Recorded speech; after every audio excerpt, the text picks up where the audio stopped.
देखो, कभी भी बॉलीवुड या फिर कोई भी इंडियन फिल्म इंडस्ट्री ने रिस्क लेने की कोशिश की है तो दो ही चीजें हुई। या तो वो फिल्म उठ गई, बहुत अच्छी कमाई की और लोग जो है उसी फार्मूला को फॉलो करने लगे, जिसका एग्जाम्पल बहुत सारा है और हाल में देखने को मिलता है एस राजामौली की फिल्म। जैसे कि बाहुबली एक टाइम पे बहुत बड़ी रिस्क थी और ये बात एस राजामौली भी एक्नॉलेज कर कि मुझे उस समय जो है ना कोई प्रोड्यूसर नहीं मिल रहा था, कहीं से फंडिंग भी नहीं मिल रही थी इतनी बड़ी रिस्क लेने। बट जब वो मूवी सक्सेसफुल हुई ना तो भाई सेकंड पार्ट ने भी कमाल कर दिया। तो लोग जो है उस फार्मूला को अपनाने लगे कि भाई मैं भी बड़ी बजट की फिल्में बनाऊंगा, 250 करोड़ की, 300 करोड़ की। तो बात वो नहीं है, बात यह है कि रिस्क कब लिया जाता है जब आपके पास विजन जो है ना वो कमाल की होगी, तो आप रिस्क ले सकते हो ना। क्योंकि ऑडियंस को एट द एंड आपको ये नहीं दिखाना है कि मैंने इतने पैसे लगाए, बल्कि हमको ये दिखाना है कि वाह, इंडिया फिल्म भी इस तरीके की बन सकती है। और एस राजामौली ने करके दिखाया और इसमें कोई डाउट नहीं है। लेकिन उसके बाद जो है एक सिनेरियो सा चलने लगा कि भाई 300 करोड़ के बजट की ऊपर की ही मूवी बनाई जाएगी, बड़े बड़े वीएफएक्स, बड़े बड़े ग्रेंजल। और वहां पे जो है ना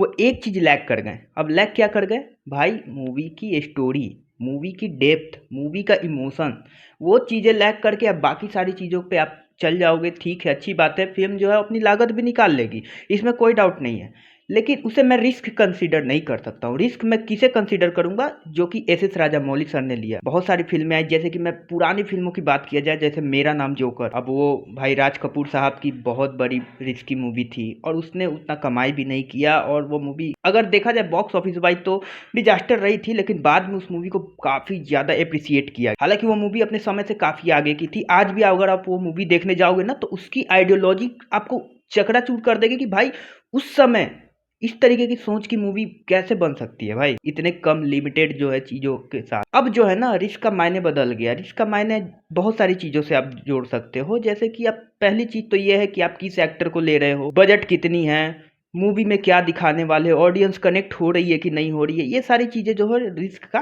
but at the same time movie उतना कमा लेती है जिस वजह से इतनी भी डिजास्टर नहीं होती।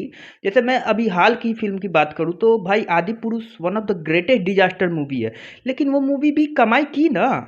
ऐसा तो नहीं है कि वो 600 करोड़ की बजट की मूवी है वो 50 करोड़ में ही रैप अप हो गई। उसने 500 करोड़ का कलेक्शन किया है, आम बात नहीं है। तो उतना लेवल का कमाई वो कर लेती है और सैटेलाइट राइट ये सब मिला करके वो मूवी अपना लागत निकाल लेती है। हाँ, फायदा नहीं, इसको मैं इंक्लूड कर। बट यहाँ पे सिंघम अगेन के साथ क्या है ना कि यहाँ पे रिस्क जो है ना वो बजट की नहीं है, रिस्क जो है वो स्टोरी की भी नहीं, रिस्क है इतने बड़े स्टार कास्ट को लेकर। क्योंकि जब भी इतने बड़े स्टार कास्ट एक साथ आते हैं और वो मूवी फ्लॉप हो जाती है तो एक का कैरियर ही डामाडोल नहीं होता है, बल्कि सारे के सारे जो हैं धड़ल्ले से गिर जाते हैं। अगर मैं पिछली एग्जांपल की बात करूं तो आपको याद होगा कि एक जानी दुश्मन मूवी आई और उस मूवी में सारे के सारे बड़े स्टार कास्ट थे।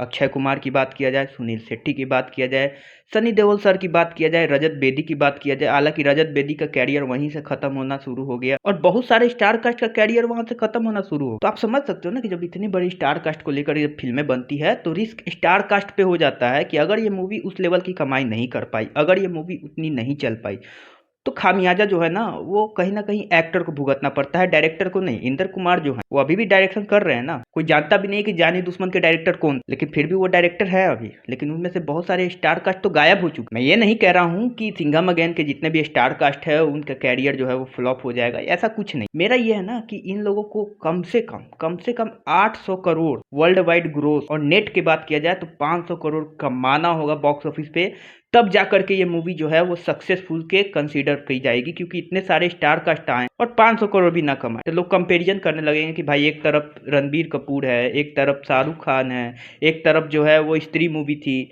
ये लोग अकेले अपने दम पे ही 500 करोड़ खींच ले रहे हैं और इतने बड़े स्टार कास्ट होकर के भी 500 नहीं कमा रहे हैं करोड़। तो ये कहीं ना कहीं डाउट क्रिएट कर देगा और कहीं ना कहीं एक्टर की छवि पे भी ये चीजें पड़ेंगी। और जहां तक इस ट्रेलर को देख करके लग रहा है कि ट्रेलर बहुत बड़ी थी, मूवी भी बड़ी होने वाली है क्योंकि स्टार कास्ट बड़े, तो इसे सिस्टमेटिक तरीके से बनाया जाता तो कुछ ज्यादा अच्छा लगता। ट्रेलर के मुकाबले बोल रहा हूँ मैं, फिल्म अभी नहीं देखा हूँ, फिल्म आने में समय है। ट्रेलर की बात किया जाए और जिस तरीके की हाइप होनी चाहिए वो नजर नहीं आ रही। अब यहाँ पे बहुत सारे लोग अफेंड हो जाएंगे, अक्षय कुमार के फैन ऑफेंड हो जाएंगे। हालांकि मुझे पूरी ट्रेलर में एक ही चीज अच्छी लगी, वो अक्षय कुमार की इंट, मैं पर्सनली बोलूँ। खैर मेरे दोस्त, आपकी क्या ओपिनियन है कमेंट सेक्शन में जरूर बताइएगा। वीडियो अच्छा लगे सब्सक्राइब करके जाइएगा। मिलते हैं अगले वीडियो में, तब तक के लिए।